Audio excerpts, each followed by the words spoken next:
Welcome back to my mama's channel মাদিরাজ blogs. তো কেমন আছেন আপনারা? আই হোপ আপনারা ফিট অ্যান্ড ফাইন আছেন। তো আমরা এখন যাচ্ছি মন্দিরে, বিকজ বাৎসরিক পুজো আছে মহারাজের মন্দিরে। তো আমি রেডি হয়ে গেছি অলরেডি, আর মামাও রেডি হয়ে গেছে, ভাইও রেডি হয়ে গেছে। এবার আমরা জাস্ট যাব। ওকে, চল। ইন্ট্রোটা আমার মেয়ে শ্যুট করেছে, কেমন হয়েছে সেটা কিন্তু অবশ্যই আমাকে কমেন্ট করে জানিও। আর দেখো আমরা তো চলেই এলাম মন্দিরে। তো ভেতরে এখন ঢুকবো, ওই যে বাইরে যে প্যান্ডেলটা হয়েছে প্যান্ডেলটার ভেতরে আর কি মন্দিরটা। তো চলে এসেছি, এই যে দেখো এবার ধূপ দেবো। তো বাড়ি থেকে কলাগুলো নিয়ে এলাম, বাবা আনতে ভুলে গেছিলো। আর এই হচ্ছে মা কালীর মূর্তি। আর আমি ওইখানে কলাটা রাখলাম, কারণ হচ্ছে যে কী বলো তো, নাহলে সিন্নিতে বাবা দেবো বললো। তো ওই দিকটা যেতে পারছি না, প্রচুর ভিড় আছে। একদিকে মা কালীর মন্দিরটা আছে আমার বাঁ সাইডে, আর তারপরে হচ্ছে বাবা মহারাজের মন্দির। আজকে বাৎসরিক পুজো। তো আমাদের এই পুজোটা হচ্ছে যে প্রত্যেক বছর মাঘ মাসে প্রথম সপ্তাহে যে শনিবারটা পড়ে সেই শনিবারটাতেই পুজো হয়, বাৎসরিক পুজো হয়। আর প্রত্যেক শনিবারে আমার শ্বশুরমশাই পুজো করেন এই মন্দিরে। আগে আমরা সব সময়তে ওখানে যেতাম, মানে প্রত্যেকটা শনিবার আমরা যেতাম। তো এখন আর আমার যাওয়া হয়ে ওঠে না, যেহেতু আমার বাচ্চাটা ছোট আছে, আর তারপরে মেয়েও বড় হচ্ছে, পড়াশোনা আছে, সেই কারণে আমি আর যেতে পারি না। আর এই হচ্ছে আমার মহারাজের মানে বাবা মহারাজের মূর্তি। এবছর নতুন করে আবার নিয়ে আসা হলো। তো যেটা বলছিলাম সেটা হচ্ছে প্রত্যেকবারই যাওয়া আসা করা হয় না, এখনও হয়ে ওঠে না, কিন্তু আমার শ্বশুরমশাইকে তো যেতেই হবে। সমস্ত কিছু দায়িত্ব কিন্তু আমার শ্বশুরমশাইয়ের ওপরেই পড়ে। আমার শ্বশুরমশাই একা হাতে সমস্ত কিছুটা সামলায়, যেখানে খাওয়া দাওয়ার থেকে শুরু করে সমস্ত কিছু।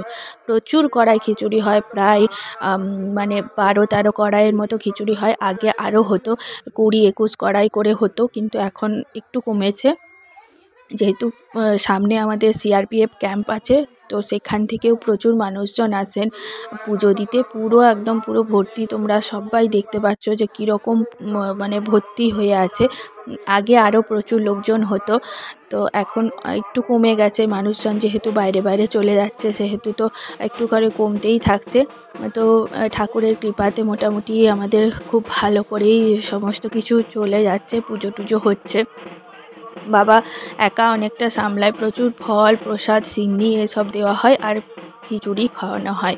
তো আগেতে আর এখানে ঠাকুরের ভোগও হয়। আগে আমি আর আমার শাশুড়ি মা দুজনে মিলে ভোগ রান্না করতাম, সকাল থেকে চলে আসতাম, কিন্তু অনেক বছর যাবৎ আমার শাশুড়ি মা পারছেন না। আর আমারও সারাদিন উপোস করে থাকি, তো সে কারণে আমারও শরীরটা একটু খারাপ হয়ে যায়। সেই জন্য গত 3-4 বছর যাবৎ আমার শ্বশুরমশাই একজন ঠাকুরমশাইকে ঠিক করেছেন, মানে রান্নার ঠাকুর আর কি, যিনি ঠাকুরের ভোগটা রান্না করবে। আসলে এই মহারাজের পুজোতে অনেকেই করতে চান না অনেক কিছু, কারণ কি সবাই একটু ভয়ই পায়। তো তবুও যাই হোক, এই ঠাকুরের কৃপাতে আমাদের সত্যি অনেক ভালো আছি আমরা বলতে নেই। আর ভগবানের কাছে এটাই প্রার্থনা করব, সবাই যেন খুব ভালো থাকে, সুস্থ থাকে। আর আমার শ্বশুরমশাই, আমার বাড়ির সবাইকে যেন ঠাকুর ভগবান খুব ভালো রাখেন, এইটুকুই শুধু চাইব। এই যে দেখো প্রচুর লোকজন হয়েছে, আমি সামনেটা একটু বসে আছি, আমার সামনে আমার মেয়ে আর ছেলেকে কোলে নিয়ে বসে আছে। আর আমার ছেলেটা দেখছো যে কত বদমাইশি করছে, ওকে নিয়ে সমস্ত কিছু করতে হচ্ছে। দেখো প্রচুর পরিমাণে সিন্নি ফল সব রয়েছে, প্রচুর মিষ্টিও পড়েছে। এবছর এত ফুলের মালা পড়েছে, ঠাকুরের মুখটা ভালো করে দেখাই যাচ্ছে না। তো আগে জানো তো সমস্ত কিছু আমরা করতাম, আমি আর এখন আসতে পারি না, আমার নিজেরও খুব খারাপ লাগে। গত বছর আমার মা আমার বোন সবাই এসেছিলো, এবছর কেউ আসতে পারলো না, সেজন্য আমার মনটাও একটু খারাপ আছে। কারণ কি আগের বছর খুব মজা হয়েছিল, আর আমার শ্বশুরমশাই এবারেও আসতে পারলো না, মানে এবারেও মন খারাপ করছিল। আমার শ্বশুরমশাই বারবার বলছিলেন যে আসলো না। তো যাই হোক, কোনো ব্যাপার না, নেক্সট বছর আবার নিশ্চয়ই ওরা আসবে। তো এখন আমার শ্বশুরমশাই পাঁচালি পড়ছেন, একটু তোমরাও শুনে নাও। আমি জানি তুমি আমাকে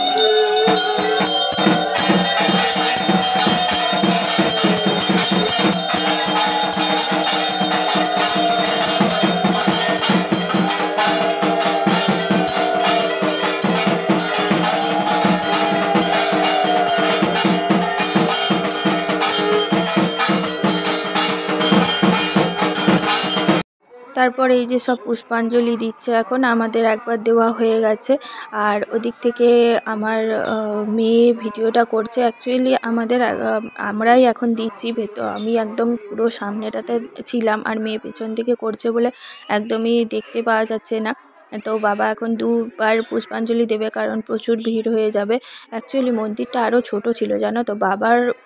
বাবা প্রচুর পরিমাণে সবার কাছে মানে এই কথাটা বলেছে যে মন্দিরটা একটু বড় করতে হবে, মন্দিরটা একটু বড় করতে হবে। এইভাবে বলে বলে বাবা আজকে এই এত বড় মন্দিরটা তৈরি করেছে। সবটাই মানে আমার বাবা সবটাই করে থাকে, মানে আমাদের বলতে গেলে আমাদের বাড়ির মানে লোকজন মিলেই এই ঠাকুরটার মানে সমস্ত কিছু করা হয়।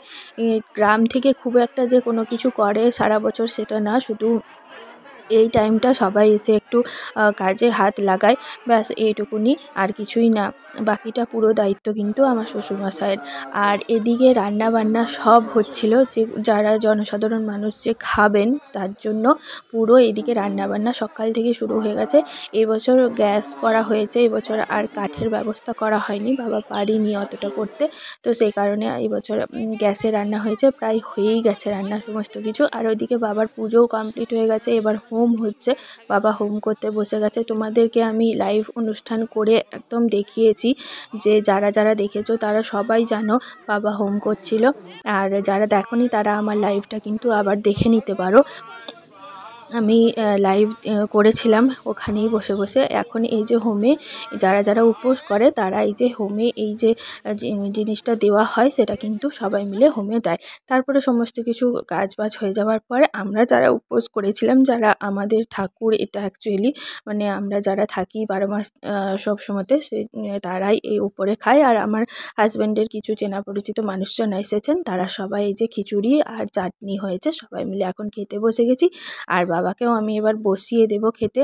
আমি একটু বসে গেলাম, আমার পাশে দেখো আমার ছেলেও বসেছে, আর আমার মেয়ে কিন্তু ভিডিওটা করছে। তো বন্ধুরা, আজকের মতো ভিডিওটা এখানেই শেষ করলাম। ভালো লাগলে অবশ্যই লাইক শেয়ার কমেন্ট করে আমাকে জানাবে। চলো আজকের মতো tata, bye bye, good night.